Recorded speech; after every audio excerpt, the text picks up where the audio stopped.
Hello friends, today the topic I am covering, that is a part of the current issues in the financial market, which is mentioned by the GARP in the reference studies for the FRM part 2, and the total weightage for this current issues in the financial market is 10%. And the topic which I am going to discuss, that is very hot topic in the current financial market across the globe, that is LIBOR transition. LIBOR, which stands for London Interbank Offer Rate, which is a globally or widely used risk-free reference rates.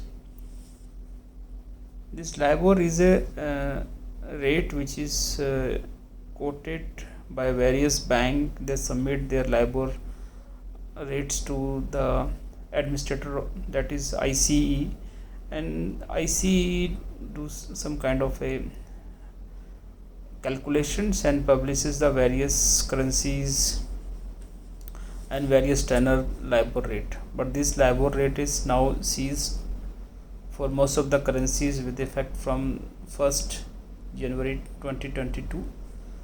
The only LIBOR remaining the currency, that is USD, and in USD also the rates are published, that are curtail rate. Now the 2 months and some week LIBOR is not available. Initially this LIBOR is administered by British Bankers Associations till 2008, and after the 2008, when the Barclays Bank declared there is some kind of a scandal is going on among the banks when they submit their LIBOR bids to the British Banking Associations, and post that there were lot of research and lot of investigation conducted by various regulators across the globe, and in that probe it was find out that lot of banks were doing some kind of the rigging while submitting their bids and offered to the administrators. And post that, since 2014, the ICE was given the role of the administrator of the LIBOR rates. ICE stand for Intercontinental Exchange. Post that, the ICE is managing the LIBOR rates.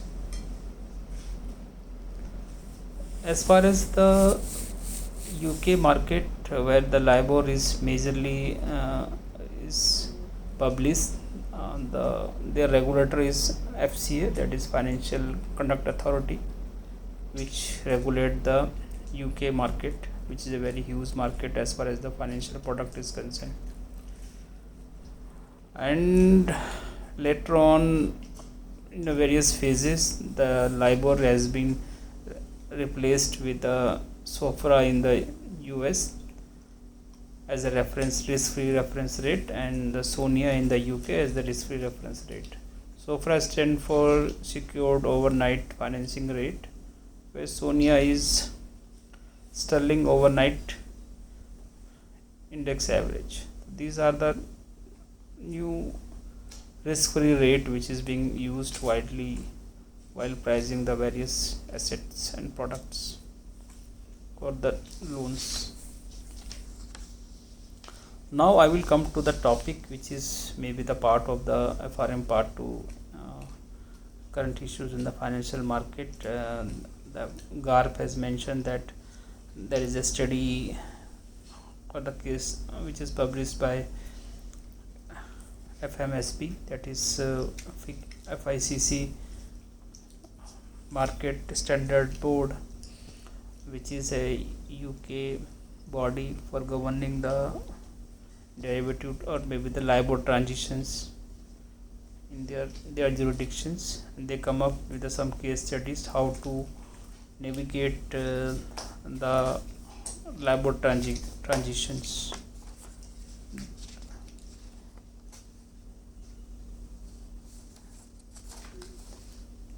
This board has given some kind of a theme which the bank has to adopt when they are adopting some kind of a new risk framework which will handle their LIBOR transitions with the existing contract, or maybe the whatever the future transactions they are going to take on board. These 5 themes are first is risk identifications, and the next is the governance. Then the third is communicating with customer, how this risk, whatever the risk they have identified, and they are going to communicate with the customer. So the board is expecting that bank, whenever they are communicating with the customers, they should be very clear, they should understand the customer requirements and their suitability and appropriateness while communicating the risk to the customers. Now the third point, that is the conflict of interest. There should not be any conflict of the interest when the risk is being communicated to the customer, and the necessary actions and the necessary fallback clauses that need to be added in the contract. The fourth and the very essential part of this case study is the treating customers fairly. The customers should be treated fairly. There should not be kind of a conflict of interest when we are treating the customers. The customer importance should be given important than the bank's own interests when they are treating any customers. The next is the market conduct. How within the market, how the banks will conducting their actions. So that is also the part of their risk framework theme. So these are the 6 points which the FMSB is harping on the bank. Whenever bank is preparing any their risk framework and document, they should concentrate on these 6 items.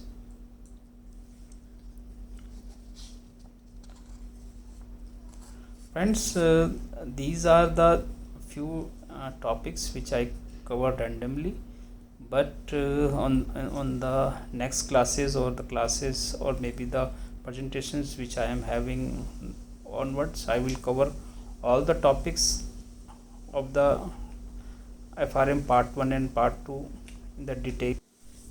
Dear friends, I just randomly posted these 2 videos about the GARP FRM examinations, but I will be covering the total course content of the GARP as per their website in the coming videos. With each chapter I will be covering in detail with some numericals and some kind of a practical experiences which I can share with you.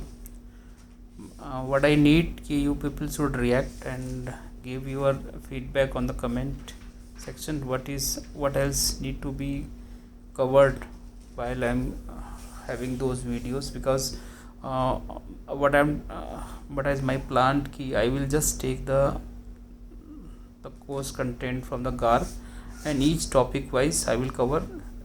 Most probably I will start with FRM 1, but if somebody wants FRM 2 to be given on the simultaneously, I can do that also. But it again it will depend how I will receive the feedback from you people, then I will update the same on the coming videos. But as of now my plan is to start with FRM 1 with the part 1, like foundation of risk management. Each topic I will cover in detail, starting from basic risk types, then with the multi-factor models, data aggregation and risk reporting. So I will be covering from just 1 to A to Z of whatever the course and the GARP has given in their website for the reference purposes. That is the whole idea, and I will also share my own experiences, how I cleared the GARP examinations FRM 1 and 2, because initially the FRM 1 took me a little bit longer period, because the approach which I had adopted may be a little bit different than the what the GARP is expecting from a candidate.